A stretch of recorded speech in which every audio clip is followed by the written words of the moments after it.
It's 1823, passengers have gathered on the deck of the ship to see the beautiful country of Poyais. These passengers have signed an agreement with the Poyasian government and have cashed their entire life earnings to settle in the Caribbean. Every person in the deck is imagining their bright future they will have in Poyais. But what they don't know is that they are going to be the victims of one of the greatest scams in history. There isn't a country called Poyais, it is just a made-up name of a made-up country, and the mastermind behind it, Gregor Macgregor, is laughing hard and enjoying the misery of the people as he has pulled the biggest financial scam of the 19th century. Gregor was born to an aristocratic family, and at a young age, he tasted enough wealth and knew the value of money in this unjust world. At the age of 16, he joined the British Army, a haven for ambitious young men. But his real thirst for wealth proved when he won the heart of a daughter of a Navy admiral who had very strong social ties. Sometime later, Macgregor paid £900 for his own ship and became captain of the regiment.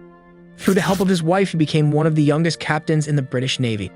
Everything was going magnificent for the young Macgregor in the British Army until he had a dispute with a superior officer and was forced to resign. In 1811, his wife Maria died and his in-laws cut off Macgregor from their fortune. Macgregor, ashamed by the treatment of his in-laws, fell into more misery. But who knew this was just a stepping stone for the greatest scammer the world will ever see? Macgregor, after the death of his wife, spent the next decade in Venezuela, fighting against Spain, and returned to England as a decorated hero, although he had fled from the two key battles. Macgregor again married a rich woman, Donna Lover, cousin of the revolutionary Simon Bolivar. The couple became very influential in London and wined and dined with the London elitists. After the end of Napoleonic Wars, Britain was swimming in cash and more people were trying to find something for maximum profit in the market. And what could bring more cash than investing in the Latin American countries, which promised a 6% annual return, and due to such high returns, investors went on a buying spree, creating an intense resale market. Macgregor during this time was exploring the South America and had befriended the king of the Mosquito territory.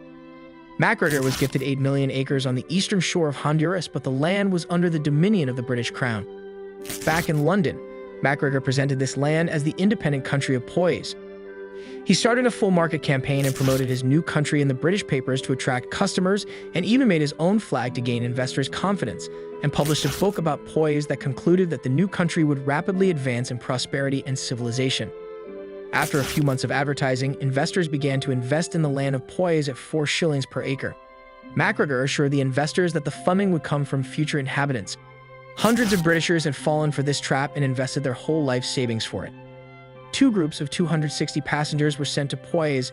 The passengers expected the new country to be a developed and civilized, having a capital with government center and a theater. There was nothing to be found, no buildings, no banks for withdrawal of their money, no land property that was assigned. It was a scam all along. Due to the harsh conditions, most of the Britishers fell ill and were sent back to England. Back in England, word also spread that the Poyais was nothing but a scam, and the Royal Navy intercepted 5 more ships headed towards Poyais. In the aftermath of the Poyais scheme, more than 52 English banks defaulted and nearly every Central and South American bond defaulted.